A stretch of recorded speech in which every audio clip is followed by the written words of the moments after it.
Boa tarde a todos, pessoal. Sejam bem-vindos a mais esse webinar sobre manutenção, né, aqui da Engeman. Eu sou Marcel Souza, sou analista de negócios aqui da Engeman, e hoje nós vamos conversar um pouquinho sobre o ano que entra, né, 2025, como que a gente consegue aí, o que a gente espera para obter um pouco mais de eficiência na manutenção para esse ano e para os próximos anos que vêm, né? Quais são as tecnologias que vão estar aí, que são tendência para conseguir, né, ajudar a gente no dia a dia de manutenção, para que a gente consiga cada vez mais trabalhar, né, eficientemente na manutenção, conseguir melhores resultados, conseguir um dia a dia mais tranquilo também. Então vamos lá. Bom, a gente sabe, né, que 2025 é um ano que promete, né, tem bastante coisa prevista para acontecer, bastante coisa acontecendo já em 2025, mas enfim, pensando a nível de Brasil, né, o que o Brasil espera para 2025, né, em relação de números? Eu creio que, né, de acordo com o Banco Mundial, a gente vê, de acordo até com as próprias instituições brasileiras, né, a gente espera aí um crescimento de 2 a 2,5, né? Alguns falam em 1,9, alguns falam em 2,2, alguns falam em 2,3. O Banco Mundial, por exemplo, fala em 2,5, né, por cento de crescimento do PIB brasileiro, né? Não são os melhores números que a gente já teve, mas ainda assim são bons números, né, de crescimento aí para o Brasil, visto o mundo que a gente tem hoje. E, né, lógico, parte desse crescimento, parte dessa evolução está dentro da indústria, dentro da manufatura, dentro dos serviços, né? O dia a dia aí que a gente tem a manutenção atuando, né? Diariamente, trabalhando ali para fazer as coisas andarem, né? Para fazer as produções andarem, né? A produtividade andar. Então, o que a gente espera nesse sentido de manutenção, né? Quais são as tecnologias que a gente imagina que vão permitir mais eficiência de manutenção em 2025. Eu dividi, para a gente conversar aqui, em, vamos dizer, 4 pilares, né? Para que a gente consiga entender aí o que vai estruturar essas manutenções daqui para frente, né? 2025 e para frente também, claro, né? Como para trás também, né? A gente já esperava algumas coisas que ainda estão aqui, 2025, que já aconteciam de uma forma mais simples, mais embrionária, né? 2023, 2024, que 2025 com certeza vai chegar com mais força e que daí para frente, né, de 2025 para frente, vai ganhar cada vez mais espaço aí no dia a dia das manutenções, no dia a dia das produções aí do Brasil e do mundo, né, com certeza. A gente sabe que a gente tem a rota aí 2030 do Brasil, né, para a indústria 4.0, então basicamente a eficiência na manutenção está voltada nisso, né? A nova revolução aí de manutenção, tá? A indústria 4.0 trouxe isso, né? E junto com a indústria 4.0 as principais tecnologias, né, que estão envolvidas nesse conceito são a internet das coisas, a computação em nuvem, né, e o Big Data. Big Data aí envolvendo questões, né, de processamento, de inteligência artificial também, né? Mas são essas três, vamos dizer que são essas três principais áreas de tecnologia para tratar, né, eficiência de manutenção em 2025. E o velho e bom trabalho de manutenção, né, no dia a dia. Tá? Então, eu dividi, como eu comentei, em 4 pilares, né? Vamos começar aqui no primeiro pilar, que eu trouxe a digitalização e automatização, né? A gente fala ainda, né, em informatização da manutenção, mas a informatização somente hoje em dia já não é mais tão suficiente assim para que a gente consiga mais eficiência no trabalho diário de manutenção, para que a gente consiga trazer, né, mais velocidade no trabalho, mais assertividade no trabalho. Hoje a gente precisa falar realmente de digitalização, fazer com que tarefas que antes eram registradas só em papel, né, ou que eram só tarefas físicas, um monitoramento que a gente faz ali de instrumentação que é só físico, a gente transcreve isso para dados, ok, mas transcreve isso manualmente, né? fazer com que isso de fato seja digitalizado, que essa informação chegue já digitalizada, né? Já chegue para os softwares, já chegue para os modelos de inteligência artificial num formato digital da saída, uma comunicação, digamos, máquina a máquina, né? A máquina própria comunicando com o servidor, com a central de manutenção. Claro que não vai ser 100% dos casos, né? Nem todo equipamento, nem toda produção, nem toda manufatura, nem todo processo, inclusive, né? Vai permitir 100% de digitalização e de automação. Mas quanto mais a gente conseguir, né, trazer esses dados diretamente, sem intervenção humana ou com pouquíssima intervenção humana, né, a gente vai ter benefícios. Seria principalmente o benefício de facilitação de acesso, armazenamento e recuperação desses dados, né? Fica mais fácil que a gente trate o dado e que a gente manipule o dado a partir do momento que ele já é digitalizado desde o início. Eu creio que muita gente que está vendo aí vai conhecer esse cenário, né? A gente foi lá e informatizou a manutenção. Por exemplo, contratamos o Engeman e instalamos o Engeman, fizemos a implantação e tudo mais. Mas a gente ainda continua imprimindo ordem de serviço e executando ela na caneta. Eu vou lá, executo essa, anoto no meu papel e depois transcrevo essas informações para dentro do Engeman, por exemplo. Funciona? Funciona. Né? A gente sabe que tem alguns usuários que trabalham assim e funciona. É o melhor caminho? Nem sempre. Né? Às vezes é mais custoso em relação de número de pessoal, às vezes é mais custoso em relação de velocidade da informação, às vezes é mais custoso em relação de tempo também, de trabalho com o software. Né? Eu acabo tendo que trabalhar um pouco mais para o software do que eu gostaria, de transcrever informação do que eu gostaria. Então, quanto mais a gente conseguir digitalizar, por exemplo, com o uso do Engeman Mobile, né? Vou lá, faço a minha execução, já lanço os dados dentro do meu smartphone, isso já vem automaticamente para o Engeman. Melhor vai ser esse trabalho, né? Essa organização, esse armazenamento dos dados. E mais rápido também vai ser o poder de decisão, né? Tanto da intervenção humana, quanto, por exemplo, de uma IA que pode estar conectada para coletar algum dado, fazer alguma ação, né? Algum monitoramento, algum cálculo, né? Via integração com esses dados que a gente está coletando a partir do trabalho. O mesmo a gente pode aplicar, né, para a questão da automação, na verdade. Né? O que é a automação? A gente já conhece as redes industriais, né, que vão automatizar a produção, vão automatizar algumas coisas, mas a automação aqui não é necessariamente, é também, né, essas tarefas que a gente consegue fazer a partir da rede industrial, mas não somente. Tá? A automação aqui é muito mais no sentido de eu conseguir executar tarefas de forma automática mesmo, né, sem tanta intervenção humana, do que, de fato, a automação industrial que vai trazer dados ali para a gente. Depende, claro, né, da automação industrial para que a gente consiga ter esses dados acontecendo, para que também a gente consiga tomar essas decisões sem tanta intervenção humana, mas não somente disso. Né? Eu posso trabalhar isso de forma processual, por exemplo. Vou pegar lá o Engeman como exemplo de novo. Né? Eu quero fazer com que o Engeman gere uma ordem de serviço automaticamente sempre que eu tiver um determinado sintoma no meu ativo. Se eu tenho a possibilidade de mapear esses sintomas, né, entender quais são esses modos de falha, entender quando é que eles acontecem, qual que é o indício desse acontecimento, né, e se eu tenho condição que isso chegue para o Engeman, por exemplo, a partir de um sensor, a partir de uma interface, né, que a máquina pode disponibilizar para a gente, melhor, né? Um cenário ótimo aí, que vai fazer com que, por exemplo, eu possa parametrizar isso, criar um plano de manutenção e dizer, bom, Engeman, quando acontecer determinado sintoma, ou se acontecer X vezes, execute determinada tarefa. Gere determinada ordem de serviço. Né? Eu poderia fazer isso, só vai ser gerada, é enviada para o smartphone do técnico, o técnico faz a execução.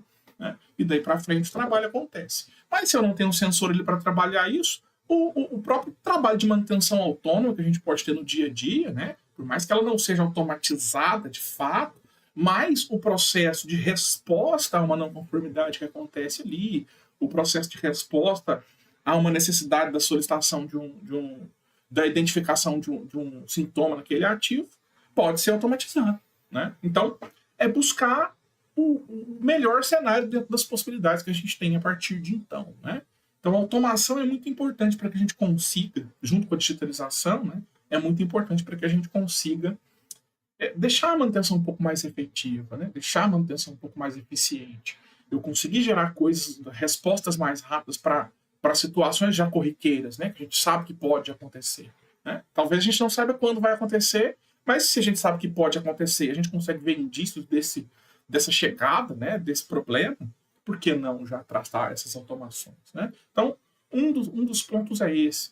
Né? Também criar fluxos de trabalho, né, conseguir deixar isso mais definido, por exemplo, um plano de manutenção com procedimentos mais bem trabalhados, na hora de executar uma ordem de serviço, deixa isso um pouco mais fácil, né? Então, automação é isso, tá, pessoal? Não somente a rede industrial enviando informação ali para o software de manutenção para que a gente trabalhe. E se a gente consegue juntar os dois mundos, né, a gente tem o primeiro pilar que eu comentei.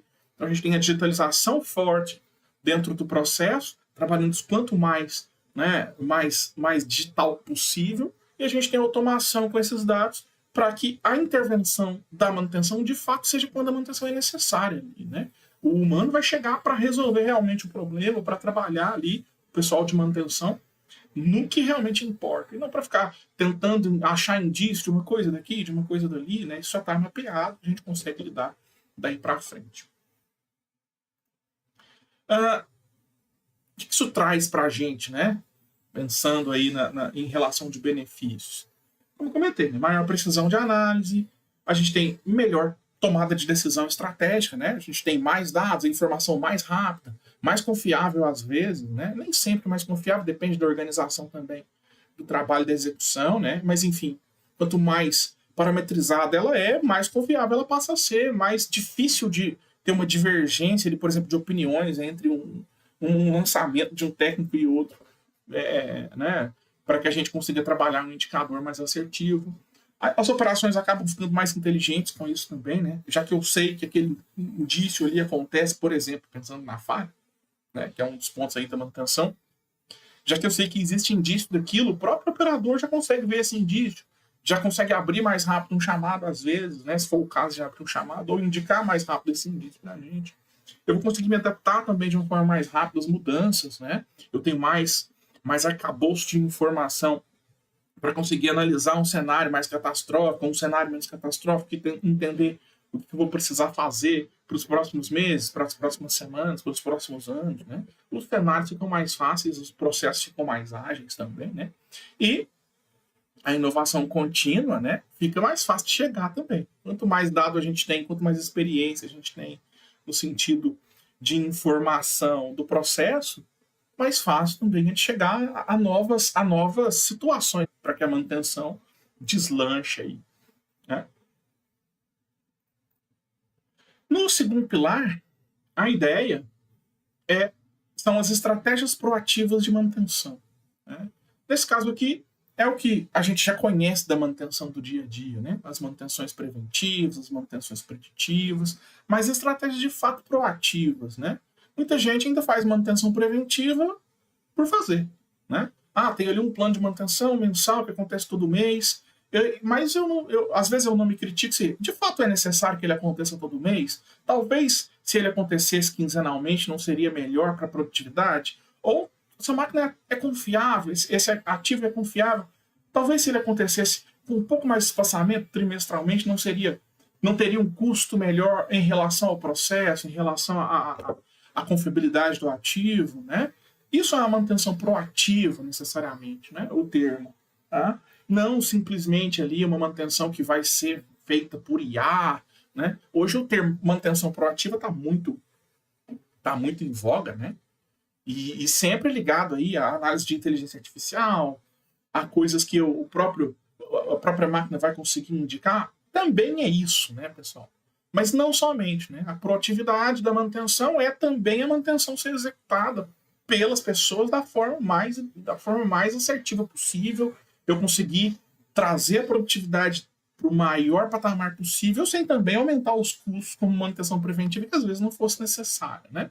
Mas enfim, isso vai estar girando em torno, né, desses dados do pilar 1. Quanto mais informação a gente tem, melhor é para que a gente faça essas prevenções, né, essas ações de prevenção, projeção de falha, e também depender da digitalização ali que a gente vai trabalhar, tá? Então é um pilar que eu acho que todo mundo já faz, todo mundo já conhece. Quem não faz, ou que precisa começar a fazer, né? Não é nada absurdo, é realmente mapear os ativos, começar a detalhar esses procedimentos, o que a gente precisa fazer, pensar o fácil primeiro, né? Às vezes o fácil é realmente fazer uma manutenção preventiva. Se eu não tenho nada, não preciso ficar pensando, é o melhor cenário de manutenção preventiva aplicar. Não, começa a aplicar, né? E a partir desse começo, começa então já pensando nos dados, né, em obter a maior quantidade de dados possíveis, né, digitalização desse processo, para que a partir de então a gente consiga transformar essa manutenção de preventiva simples numa proativa rapidamente, né, sem perder tanto tempo ali executando aquele processo de manutenção preventiva que às vezes está só gerando custo e não está de fato trazendo benefício de produtividade para o ativo, né, que às vezes acontece, né?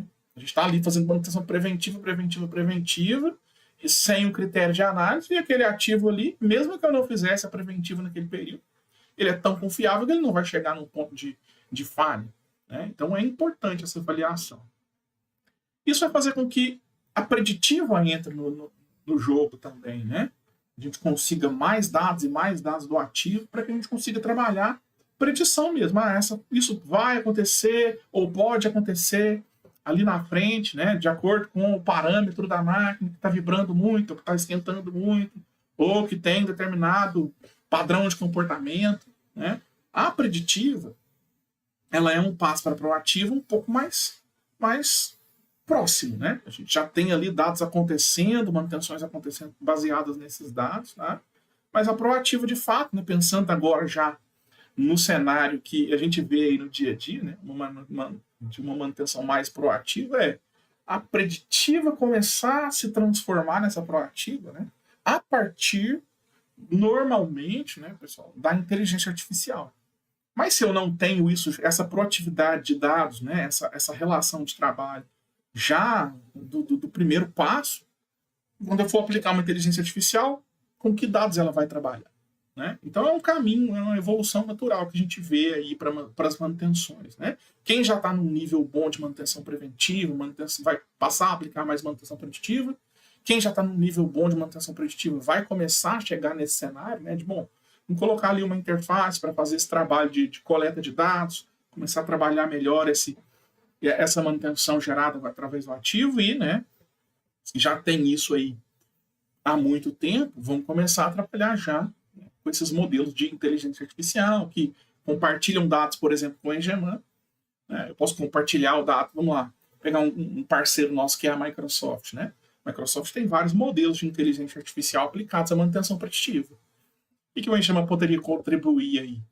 Já que a gente tem o processo de digitalização, o processo de automação lá dentro, e os dados estão sempre acontecendo ali, por que não fazer uma integração e compartilhar esses dados com um modelo, né, de preditivo?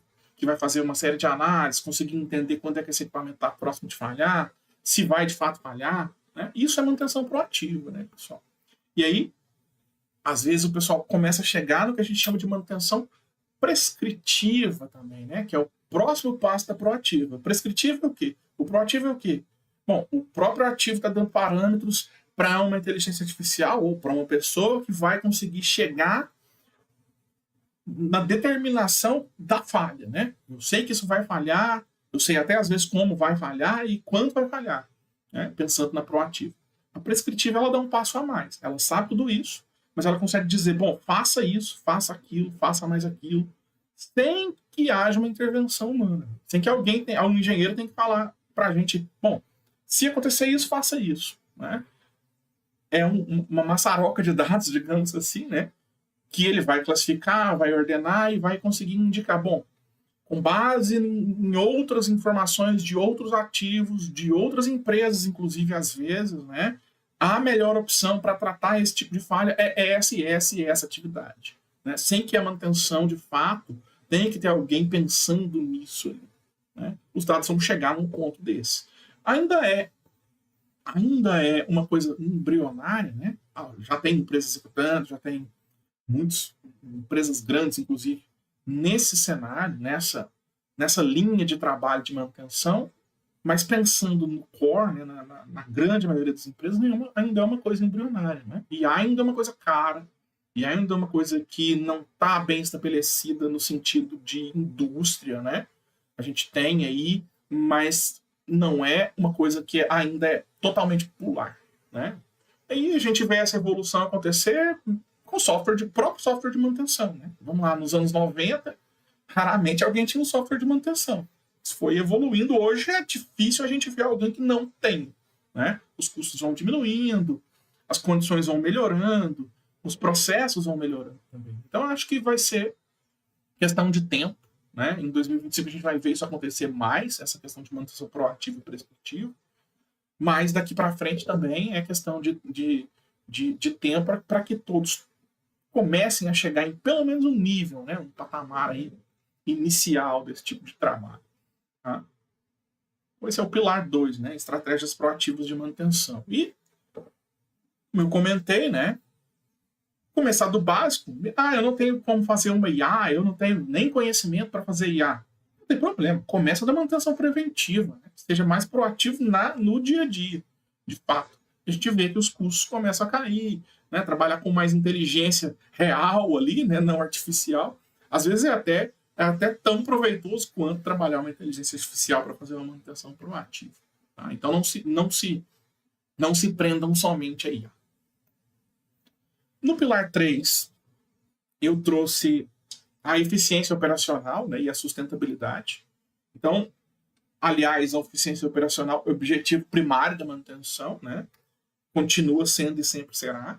Tá? E a sustentabilidade, né, é o que a gente tem para frente do mundo aí agora, né? Ser cada vez mais sustentável, ser cada vez mais econômico, né? Digamos assim, no sentido de recursos, porque a gente tem recursos finitos, né? Acho que ninguém aí tem recursos infinitos. Então, quanto mais sustentável for o nosso processo, melhor é. Né? Eficiência operacional, os outros 2 pilares que a gente trouxe até aqui, eles já vão, de certa forma, começar a garantir isso, né? Quanto mais informatização, digitalização, automação e proatividade eu tenho, melhor é a minha capacidade de maximizar a produção, maior redução de desperdício, né, e otimização de processo eu vou ter, melhoria contínua vai começar a ser já uma realidade, ou já é uma realidade, né, para quem tem ali, já trabalha com esses 2 primeiros pilares, mas com essa situação da eficiência operacional cada vez melhor, né, a gente começa a ter a relação sustentabilidade de fato de uma forma mais simples, né? Às vezes a gente precisa buscar ela, mas dependendo do nível de processo que a gente atinge no processo de manutenção, no processo de manufatura, às vezes, da operação como um todo, né? A sustentabilidade meio que vem né, intrínseca, né? Lógico que a gente tem que continuar buscando melhores práticas, mas a adoção dessas práticas responsáveis, né, de trabalhar melhor recursos naturais, de trabalhar melhor recursos também de consumo do dia a dia da manutenção, né, fazer retrofit no que for possível, fazer projetos de melhoria no ativo para que ele consiga viver mais, né, ou que consiga ser atualizado, melhorado, né, sem precisar trocar determinado item. Melhor é para o dia a dia, né, do processo, melhor é para o mundo, né, quanto menos a gente precisar gerar, né, lixo, precisar gerar coisas aí que vão de certa forma, ser descartadas, melhor. E melhor também para o processo em si, né, para a economia em si. Né. Se eu tenho menos necessidade de troca de um componente, por exemplo, já que ele consegue ser reparado e reparado com qualidade, né, claro, isso é importante, menos custo eu vou ter ali ao longo do tempo. Né? E menos custo desde que, né, o nosso processo para chegar nisso seja bem organizado, seja bem feito, né? E não adianta nada também eu reaproveitar ali uma peça sem pensar nisso, né? Às vezes isso acontece, né, pessoal? Isso não é sustentabilidade, isso é besteira, né? Eu vou aproveitar aquela peça ali que ela ainda consegue rodar mais vamos lá, consegue rodar mais 10 horas, mais 50 horas. Não faz sentido nenhum, né? Sustentabilidade não é isso, não é simplesmente reaproveitar coisa, né? É realmente ter estudos sobre isso, entender se é possível de fato e se sendo possível é viável de fato, né? Para a produtividade, para a eficiência operacional, né? Não é simplesmente não usar, né, recursos naturais ali, é usar com inteligência. E no 4º pilar, eu trouxe a parte de qualificação e engajamento da equipe, né? E aí, vocês já sabem, já que a gente tem um mundo mais tecnológico, um processo mais tecnológico, não adianta nada não ter capacitação para quem vai, de fato, aproveitar, né, esses dados, essas ferramentas que a gente está colocando para o dia a dia de eficiência da manutenção. Então não adianta nada eu ter lá um baita ativo que consegue indicar todas as características dele, todos os parâmetros dele, consegue integrar isso no software, consegue gerar manutenção automática e na hora de fazer o processo acontecer e lá fazer uma correção que seja no ativo, o time de manutenção não saber o que é aquele parâmetro, ou do que se trata aquele parâmetro, né? Ou não conseguir indicar corretamente o que estava acontecendo ali na falha, porque às vezes não tem conhecimento de determinada situação do ativo ou de determinada área daquele ativo ali, tecnológica daquele ativo. Então, qualificação é essencial, né? Não adianta nada eu trazer as melhores tecnologias do mundo e achar que elas vão trabalhar sozinhas, né? Aliás, até tinha separado para citar aqui, né?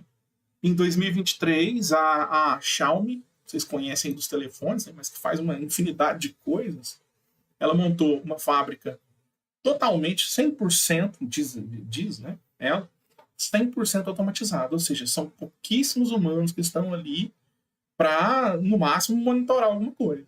Então, a linha 13 dos telefones Xiaomi, aí, os top de linha, né?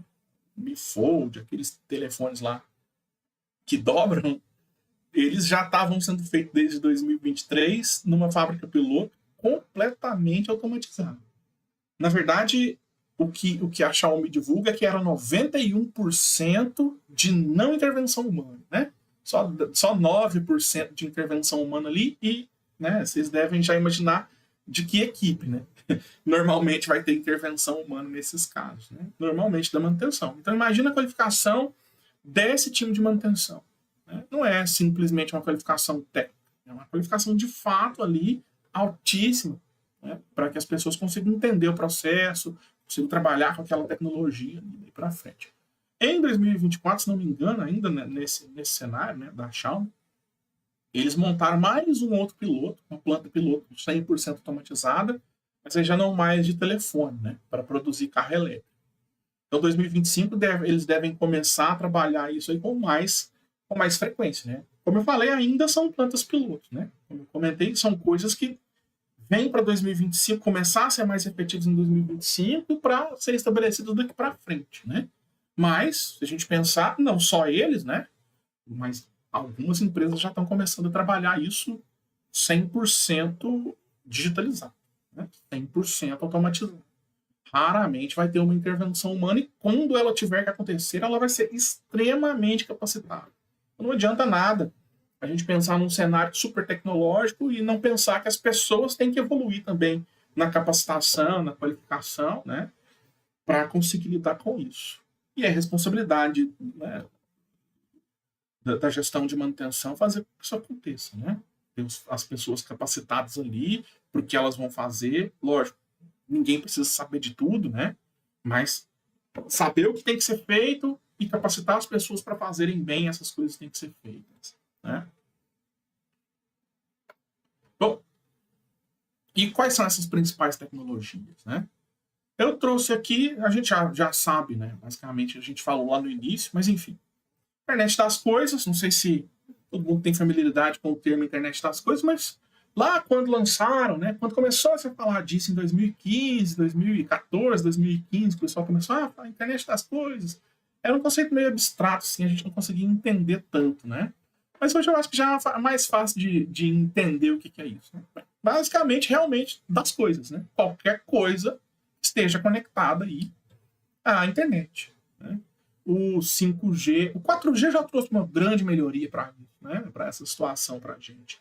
Mas o 5G, principalmente, deu um boom, né, para que a gente consiga lidar com isso aí de uma forma cada vez mais integrada, né? 5G basicamente vai ter uma capacidade de transmissão de dados ali ilimitada, né? Não vai ter lentidão para essa transferência. Então as coisas começam a ficar em tempo real, né? É um exemplo de internet das coisas. Comprei uma máquina hoje que ela consegue me indicar todos os dados dela.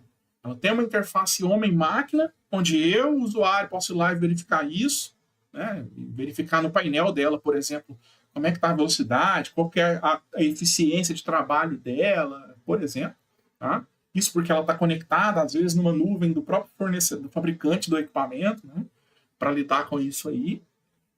Mas ela também pode ter uma interface máquina-máquina, né?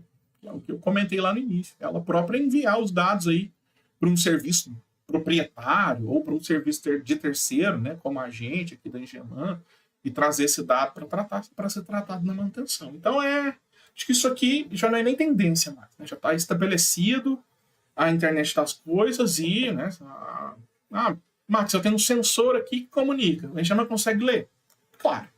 Né, a gente pode fazer a leitura dele, trabalhar os dados acontecer, fazer com que os dados aconteçam sem intervenção humana ali. Então, esse é o trabalho da internet das coisas, né?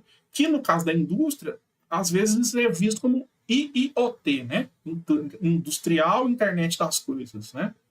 IoT é uma coisa mais para o consumidor final, né? A minha geladeira, que às vezes tem uma conexão com a internet, a minha televisão, que tem uma conexão com a internet, né? São coisas assim.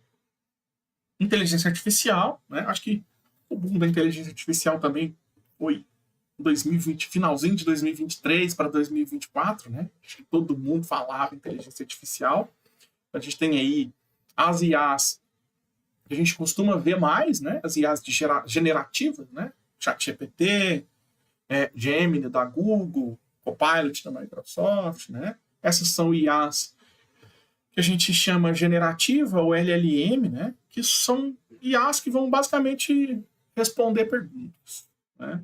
E boa parte das perguntas elas respondem certo, mas, né, algumas coisas elas também imaginam e colocam para a gente. Então, mais um motivo para aquele quarto pilar, né, capacitação.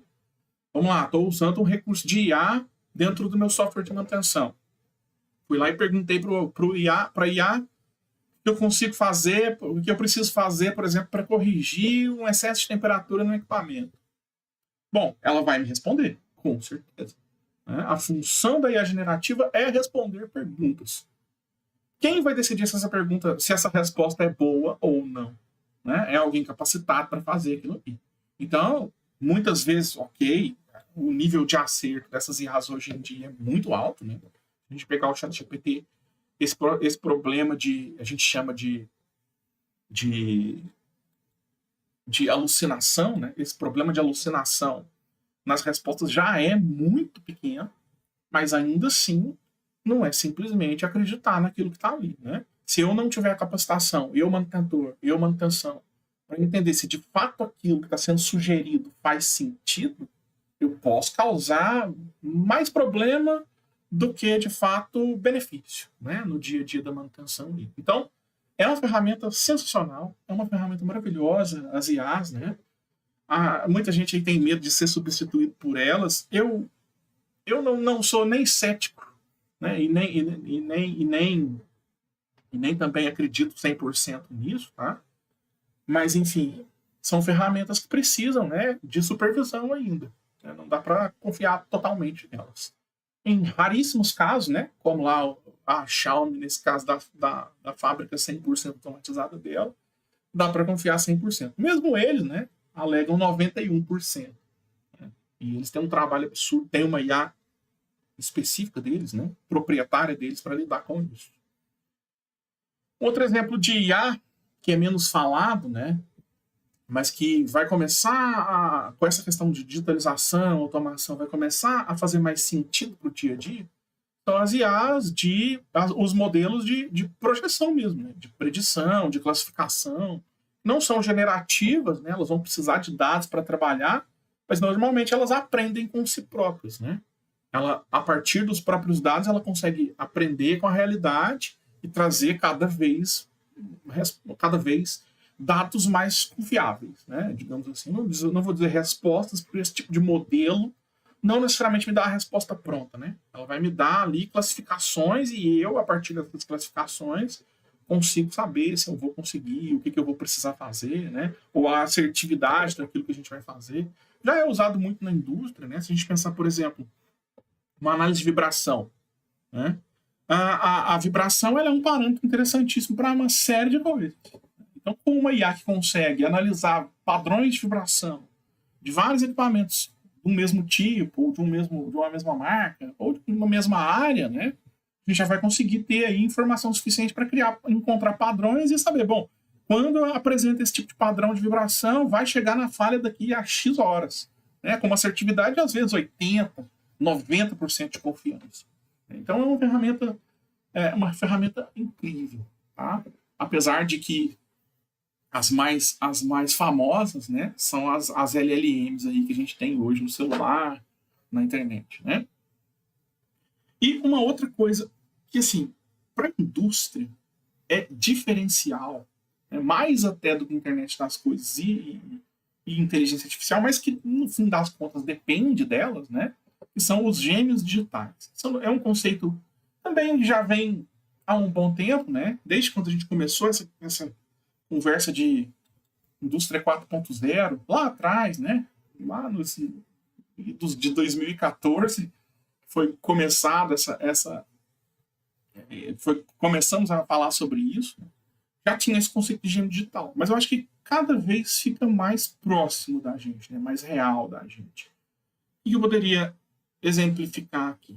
É uma réplica virtual, de fato, do ativo, do processo, né? Que vai permitir que a gente estresse aquele ativo de forma virtual para conseguir entender, né, o comportamento, entender os modos de falha, entender a capacidade total desse ativo, fazer cenários de fato, né, de manutenção, de operação desse item, para que a gente consiga entender um determinado comportamento e agir sobre ele antes mesmo, ou sem precisar, né, atuar no equipamento real ali de fato. Isso é interessantíssimo. Tá? Ainda é raro de encontrar, né, empresas que usam gêneros digitais, mas os fabricantes de máquinas ultimamente, né, as mais modernas aí, normalmente já vem, né, com o seu gênero digital. E a gente consegue rodar o software de simulação dela para conseguir entender, né, se a gente estressar ela em um determinado parâmetro produtivo, o que vai acontecer, o que ela vai conseguir lidar, qual vai ser a temperatura que ela vai atingir, quanto tempo ela vai conseguir trabalhar nesse padrão de temperatura, quando é que eu vou ter que fazer uma ação de manutenção, por exemplo, se ela continuar trabalhando nesse ritmo por X horas. Né? Eu não preciso esperar que isso aconteça de fato na realidade. Eu posso trabalhar o gênero digital ali, ele tem todos os parâmetros físicos, né, do gêmeo real dele, da máquina real dele, e alterando esses parâmetros aí a gente consegue ter uma ideia, né? Ou até mesmo de fato o cenário real. Né? Do mesmo jeito que as IAs, né, nunca é 100%.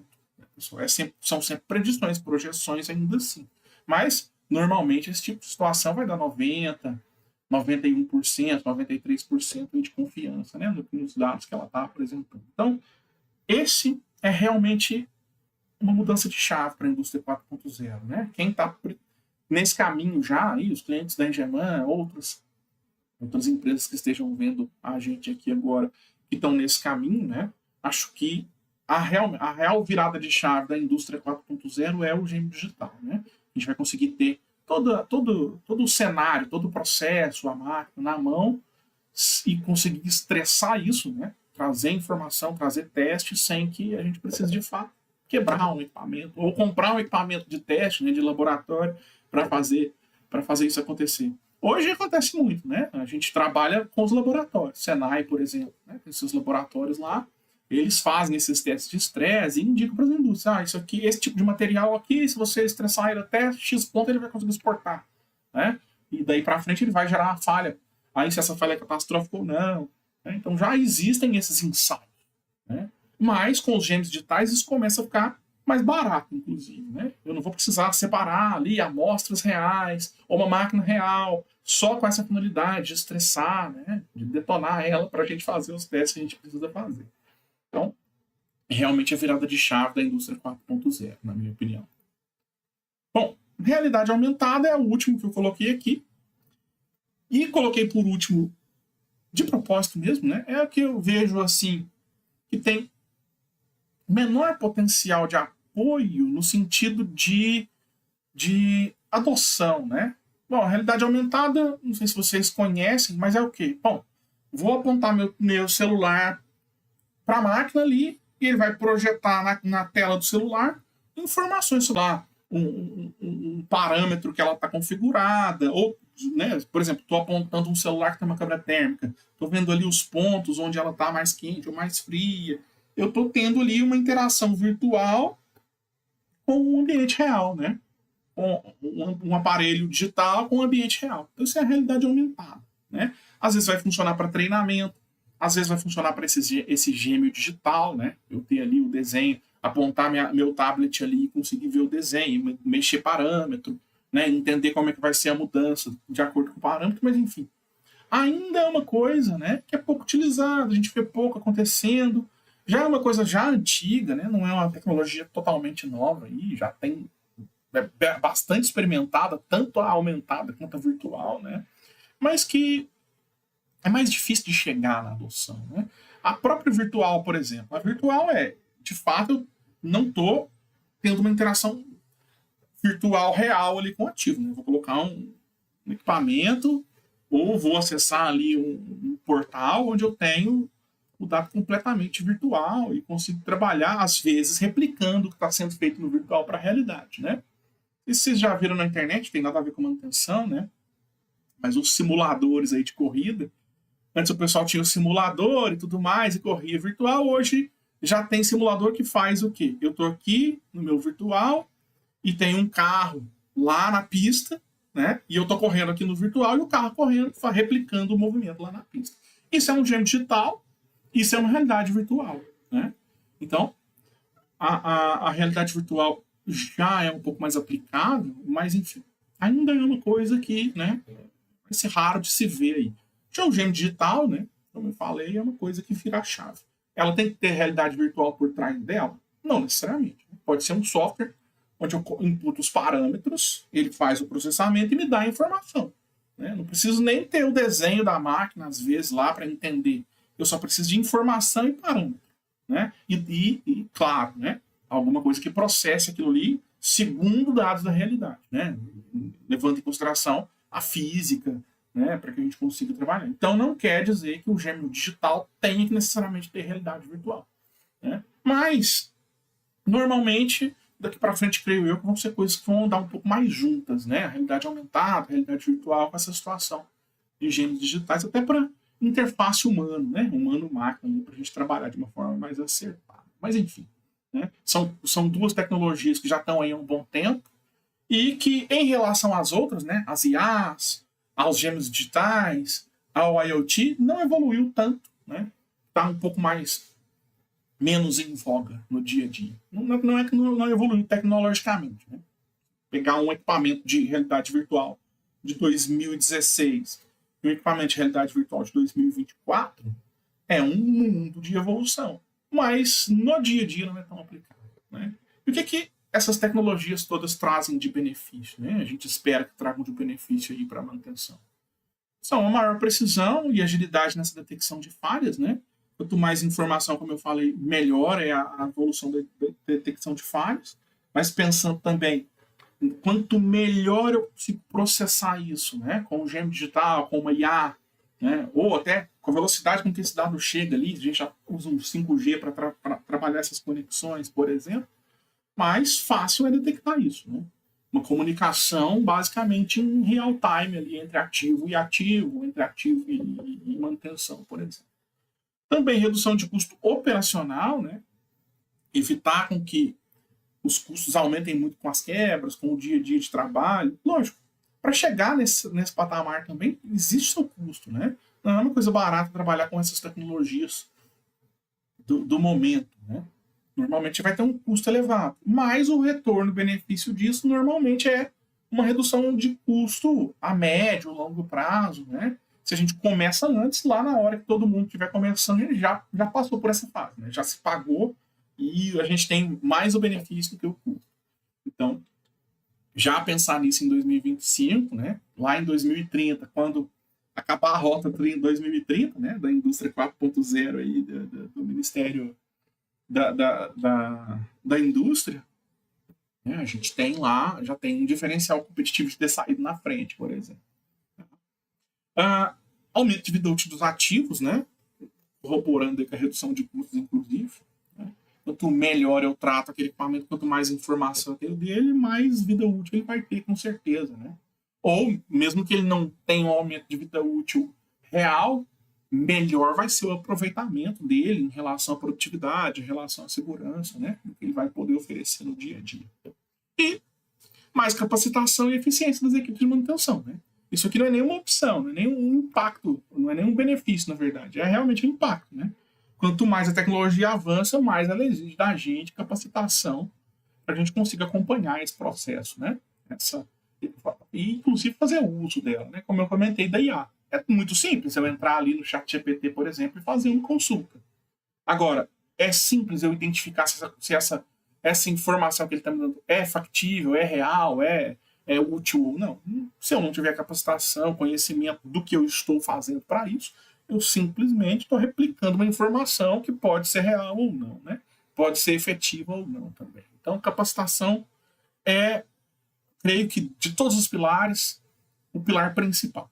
Né? Não adianta eu colocar toda a tecnologia do mundo para trabalhar e não saber lidar com ela.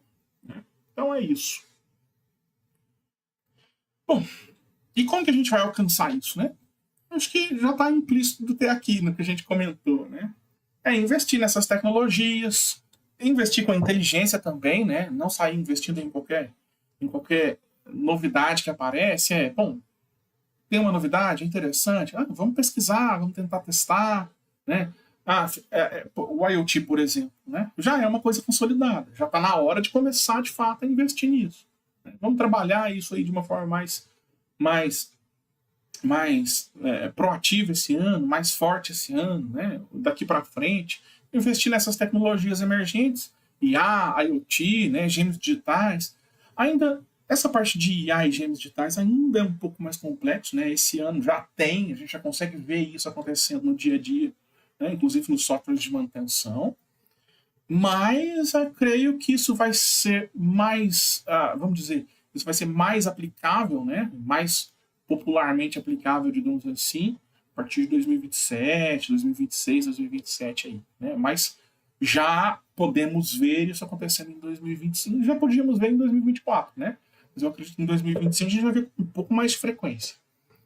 Implementar as estratégias proativas, né? Isso não depende necessariamente só de tecnologia, depende de organização, processo, né? Então, quem sabe trabalhar um software de manutenção, se eu não trabalho ainda, estou trabalhando com planilha, melhorar essa planilha, ou quem sabe passar por uma versão de um software de manutenção como a gente chama Starter, né? Começar a organizar isso de uma forma mais prática, mais proativa. Focar na sustentabilidade, né? Uma coisa que faz diferença no dia a dia das indústrias, das empresas, inclusive, não só a indústria, né? A maior parte das indústrias. A gente tem aí financiamento, tem o Finame, que vai permitir que a gente compre máquina, equipamento, né? E tem lá seus critérios de sustentabilidade, tem que, né, cumprir alguns critérios aí, o ativo que está sendo comprado, o processo que está sendo gerido, né? E capacitar as equipes para que a gente consiga de fato usar isso, né? Não adianta nada ter essas informações todas e não ter gente capacitada para trabalhar. E capacitar de fato, né, pessoal? Não é simplesmente pagar um cursinho ali e deixar acontecer. Né? É de fato capacitar, dar tempo para capacitação, dar condição para capacitação, né, para as pessoas conseguirem aprender de fato, ter tranquilidade para aprender, né?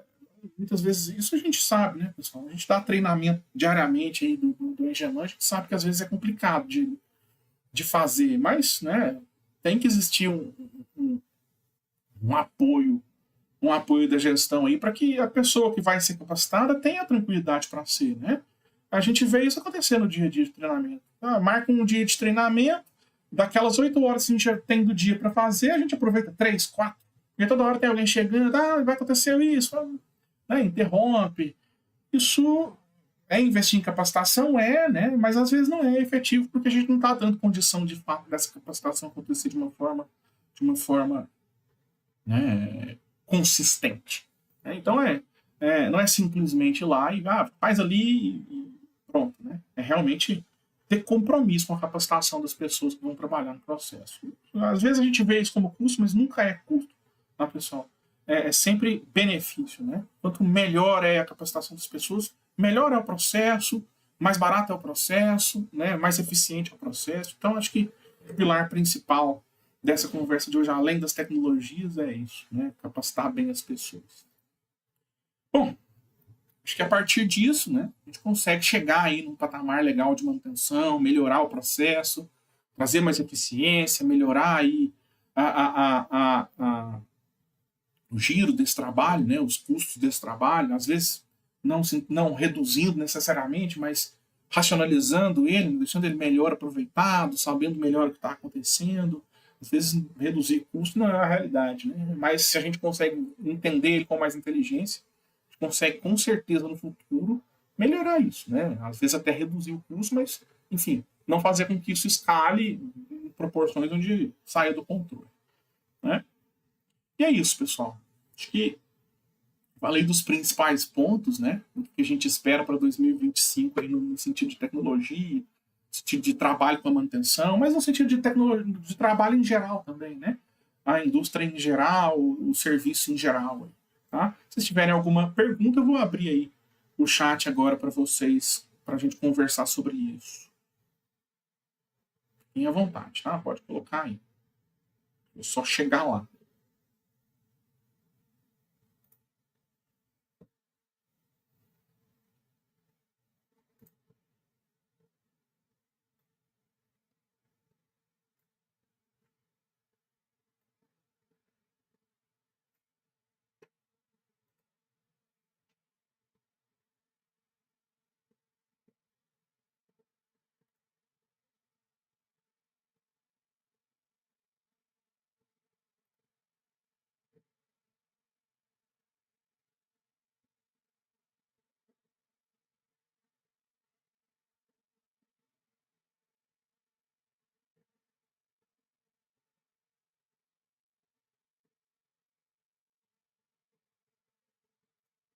Só tirar a captura de tela aqui para não ficar passando tela para vocês aí, né? Enquanto eu chego aqui no chat para a gente ver as perguntas.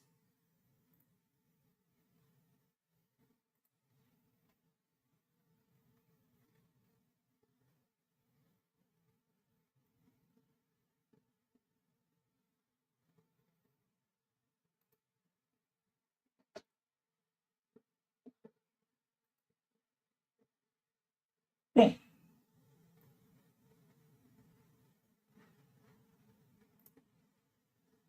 então é isso, pessoal. Na próxima a gente se fala mais uma vez, né? No próximo webinar a gente volta a se falar aí. Até lá, um abraço a todos, boa manutenção.